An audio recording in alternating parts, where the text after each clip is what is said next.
नमस्कार श्रोते हो, रेडिओ जयंतच्या आनंदी कट्ट्यावर मी अनुराधा आपणा सर्वांचं मनपूर्वक स्वागत करते. श्रोते हो, कुठलंही ध्येय गाठायचं असेल किंवा आपला कुठलाही विचार सत्यात उतरवायचा असेल तर त्यासाठी पहिलं पाऊल टाकून कृती करणं गरजेचं आहे. याच आशयाचा आहे आजचा आनंदी कट्टा. 1988 सालची जर्मनीतल्या एका तरुण गृहिणी बर्थाची गोष्ट आहे ही. आपल्या पतीबद्दल काळजीत होती ती. तिनं कार्ल नावाच्या हुशार संशोधकाशी लग्न केलं होतं, कारण तिला त्याच्या प्रतिभेवर प्रचंड विश्वास होता. लग्नामध्ये तिनं माहेरून मोठी रक्कम आणली, ज्यातून कार्लनं त्याच्या सर्वात मोठ्या शोधासाठी मोटर वॅगनसाठी पैसा गुंतवला होता. ही मोटर वॅगन म्हणजे जगातल्या पहिल्या इंजिन असलेल्या 3 चाकी गाडीचा एक नमुना. बर्थाचा पतीवरचा विश्वास बरोबर होता. कार्ल खरंच खूप हुशार संशोधक होता, पण त्याची ना एक मोठी अडचण होती. त्याला आपल्या कामाचं मार्केटिंग अजिबात जमत नव्हतं. त्यानं एकही गाडी विकली नव्हती. लोक त्याच्या मोटर वॅगनकडे फक्त एक खेळणं किंवा कुतूहलाची वस्तू म्हणूनच बघायचे. या गाडीचं मार्केटिंग कसं करावं हे कार्लला कळत नव्हतं. तो फक्त आपल्या गाडीचं डिझाईन अधिकाधिक सुधारवण्यात वेळ घालवायचा. पण बर्था ही व्यवहारी होती. तिला माहिती होतं की लोकांना फक्त बोलून पटणार नाही, तर त्यांना पुरावा हवा असतो. मोटर वॅगन हे काही एक खेळणं नाही आहे. ते घोडागाडीसारखं सगळं काम करू शकतं आणि फक्त हे सिद्ध करण्याची गरज होती. एक दिवस तिने कार्लसाठी एक चिठ्ठी लिहिली. त्यात लिहिलं होतं की मी आपल्या 13 आणि 15 वर्षाच्या दोन्ही मुलांना घेऊन माझ्या आईकडे जातीये. बर्थाची आई 100 किलोमीटर दूर राहत होती, त्यामुळं कार्लला वाटलं की ती ट्रेननंच जाईल.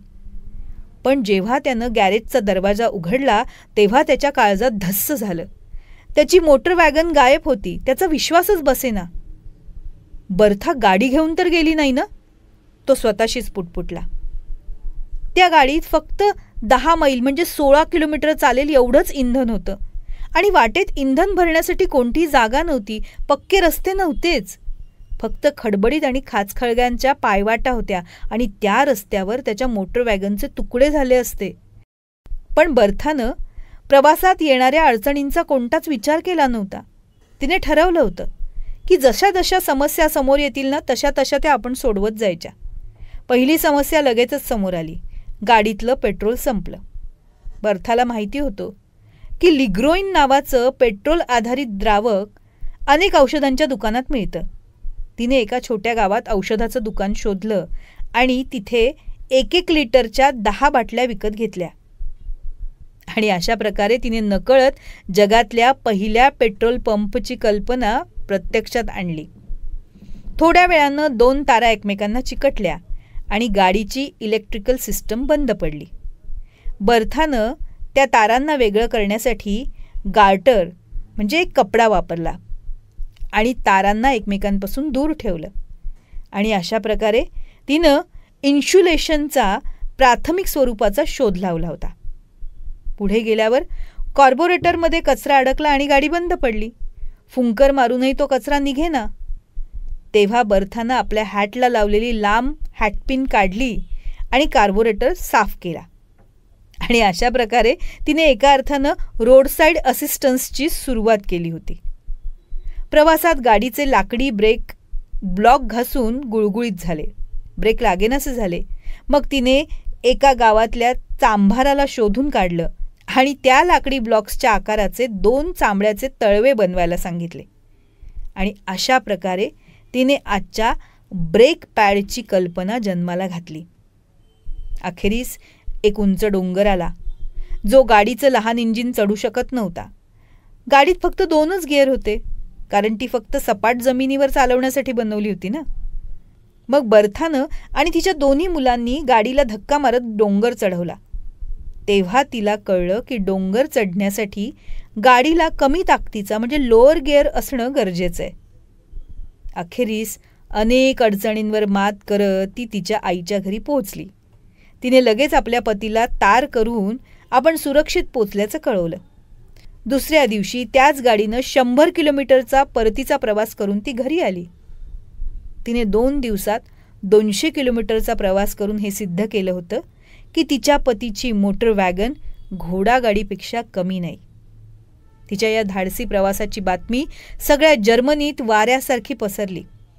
लोकांचा मोटर वॅगनकडे बघण्याचा दृष्टिकोन बदलला आणि कार्लच्या कंपनीला प्रचंड यश मिळालं. बर्थाचं माहेरचं आडनाव रिंगर होतं आणि तिचं सासरचं आडनाव होतं बेन्झ आणि तिच्या पतीचं नाव होतं कार्ल बेन्झ. बेन्झ कंपनी यशस्वी झाली. कालांतराने 1926 तिचं डेमलर कंपनीमध्ये विलिनीकरण झालं आणि जगातली सर्वात प्रसिद्ध मर्सिडीज बेन्झ उदयाला आली. बर्था बेन्झच्या या गोष्टीतून श्रोतेहो आपण काय शिकू शकतो? तर सगळं काही योग्य होण्याची वाट पाहत बसल्यानं समस्या कधी सुटत नाहीत. आपल्याकडे उत्तरं नसली तरीसुद्धा सुरुवात करणं गरजेचं आहे. बर्था बेन्झनं तिच्या कृतीतून 1888 साली हाच विचार दिला होता, just do it then fix it. तेव्हा श्रोते हो, हा होता आनंदी कट्ट्यावरचा आजचा सुंदर विचार. तुम्हाला तो कसा वाटला याविषयीची तुमची कमेंट बॉक्समध्ये नक्की लिहा. आणि त्याचबरोबर रेडिओ जयंतचे दर्जेदार कार्यक्रम ऐकण्यासाठी रेडिओ जयंत लाईक करा, शेअर करा आणि सबस्क्राईब करा. रेडिओ जयंतचं सबस्क्रिप्शन फ्री आहे. आणि त्याचबरोबर नोटिफिकेशनसाठी बेल आयकॉनवर क्लिक करायला सुद्धा विसरू नका.